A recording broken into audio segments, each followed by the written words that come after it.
நமது கலைஞர் தொலைக்காட்சியில். ரஞ்சிதமே ஆடி தங்க மழை ஜூலை 17 முதல் ஆகஸ்ட் 17 வரை தினம் ஒரு நபருக்கு 1 பவுன் தங்கம். நமது கலைஞர் தொலைக்காட்சியில் காணத் தவறாதீர்கள்.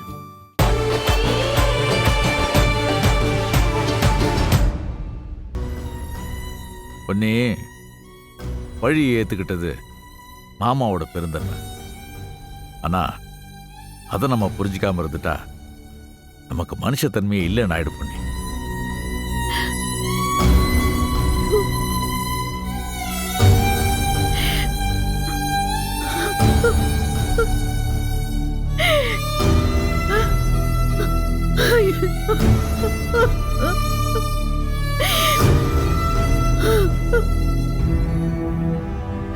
என்னங்க, நீங்க என்ன சொல்றீங்க?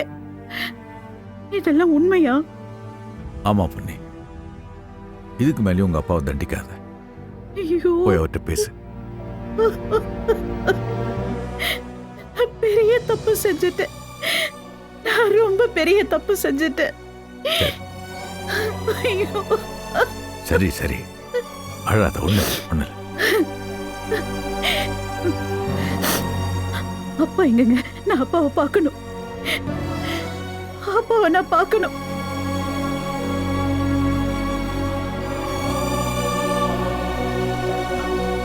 அப்பா, அம்மா, அப்பா, அப்பா என்ன மன்னிச்சிருங்கப்பா. அம்மா, என்னம்மா பெரிய பெரிய வார்த்தையெல்லாம் சொல்ற? என்ன மன்னிச்சிருங்க. ஏம்மா, இப்பாவது என்ன புரிஞ்சுக்கிட்டு எனக்கு அது போதுமா, அது போதுமா.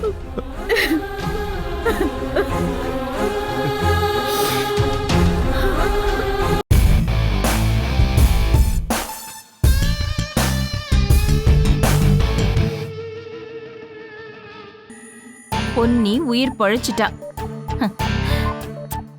இது போதுமே. என்ன மேடம், ரொம்ப சந்தோஷமா இருக்கீங்க போல.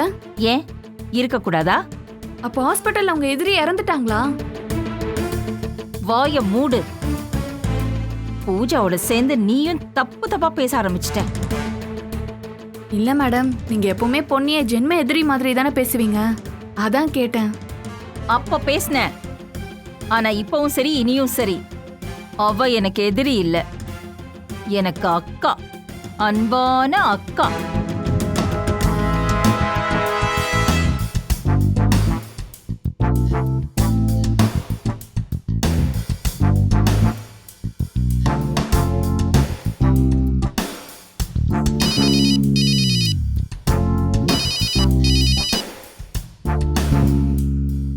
இப்ப எதுக்கு நீ எனக்கு போன் பண்ற? என்னப்பா கோவமா இருக்கீங்களா? கோபம் குறையாத அளவுக்கு தானே நீ எல்லா விஷயத்திலும் நடந்துக்கிற. அப்புறம் என்ன கேள்வி?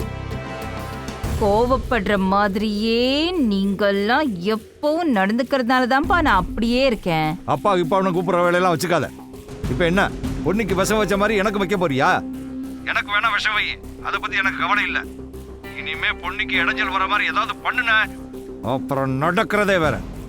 ஆஸ்பத்திரியில மட்டும் மாப்பிள்ளை என்ன தடுக்காம இருந்திருந்தா அங்கே உன்னை நான் கொண்டு இருப்பேன். நீங்க என்ன அடிக்க கை ஓங்குனப்போவே என் மேல இருக்கிற உரிமையை பத்தி நான் நல்லா புரிஞ்சுக்கிட்டேன்ப்பா. அப்பாங்கிற அந்த உரிமையோட நீங்க என்ன தாராளமா அடிக்கலாம், சரியா? உங்களுக்கு என் மேல மகங்கிற பாசம் உள்ளுக்குள்ள இருக்குப்பா. அதை இன்னைக்கு ஹாஸ்பிட்டல்ல என் கண்ணால பார்த்தேன். அந்த நிமிஷம் எனக்கு எவ்வளோ சந்தோஷமா இருந்துச்சு தெரியுமா? எனிஹவ், ரொம்ப தேங்க்ஸ் பா. அடிக்க கை ஓங்குனதுல நீ அவ்வளவு உரிமையை கண்டுபிடிச்சிட்டியா? சும்மா நடிக்காதீங்கப்பா. பொன்னி மேல உங்களுக்கு இருக்கிற ஓவர் பாசம் என் மேல உங்களுக்கு இருக்கிற அன்பை வெளியில வராம உள்ளேயே போட்டு அமுக்குதுப்பா. என் வாழ்க்கை நாசமா போனதுக்கு அந்த பொன்னி தான் காரணம். நீ திருந்தவே மாட்ட. அங்கே சுத்தி இங்கே சுத்தி கடைசியில பொண்ணுகிட்ட தான் வந்து நிப்ப. இங்க பாரு மலரு, எனக்கும் உங்க அம்மாவுக்கும் உனக்கும் எந்த சந்தர்ப்ப சூழ்நிலையில எப்படி உறவு ஏற்பட்டதுன்னு நான் தெளிவா பொண்ணுகிட்ட எடுத்து சொல்லிட்டேன். அதனால இனிமே உன் கேள்விக்கெல்லாம் நான் பதில் சொல்ல வேண்டிய அவசியம் இல்ல. எல்லா கேள்விகளுக்கும் பொன்னிய பதில் சொல்லுவான். வைப்பான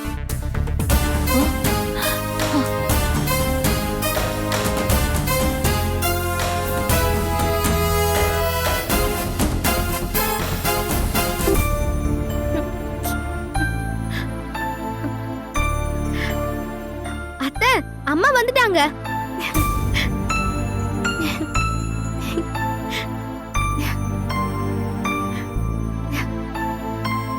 அம்மா வாங்க அத்தை. வா பொன்னி.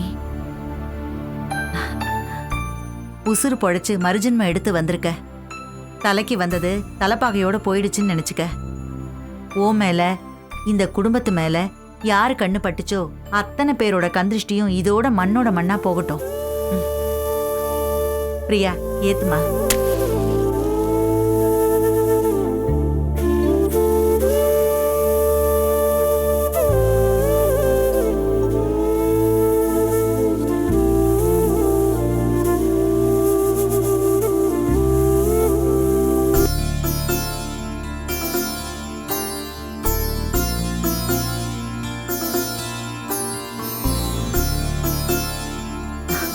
உள்ள போ.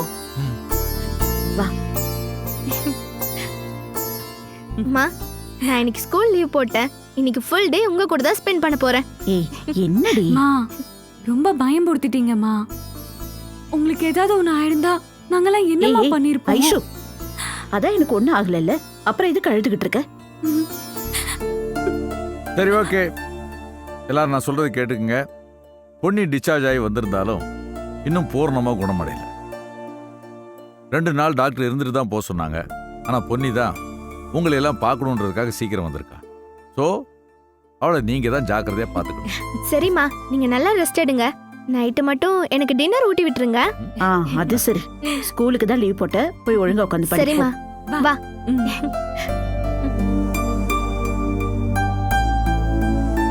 பொன்னி, எனக்கு தெரிஞ்ச காட்டி என் மண்டையே வெடிச்சிரும்.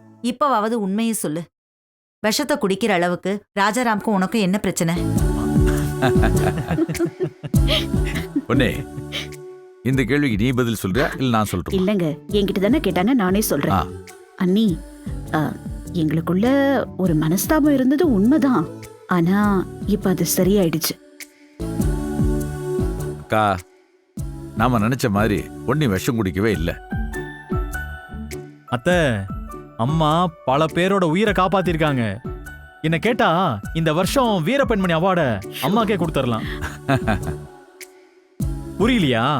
என்ன நடந்துச்சுன்னு நான் சொல்றேன்.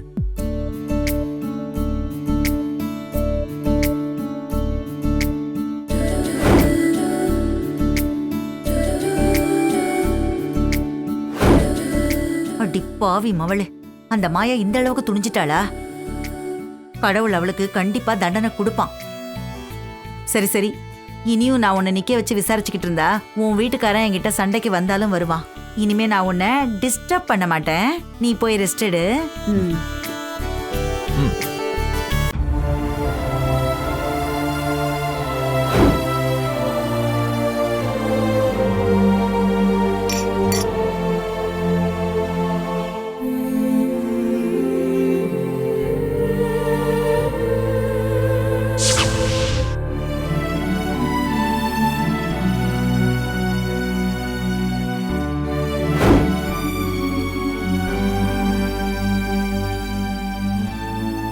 சூர்யா, ஏ சூர்யா,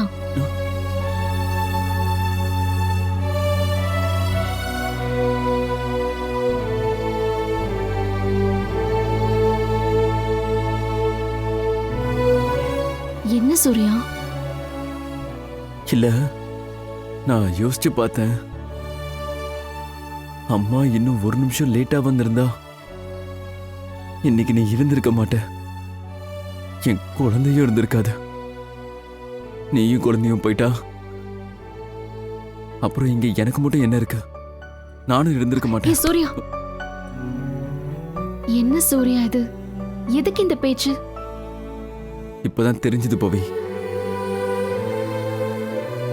ஸ்வீட்ல விஷம் கலந்தது மாயா செஞ்ச வேலைன்னு. அம்மாவுக்கும் செக்கிங் ஸ்குவாடுக்கும் ஃபோன் பண்ணதே அவதான்.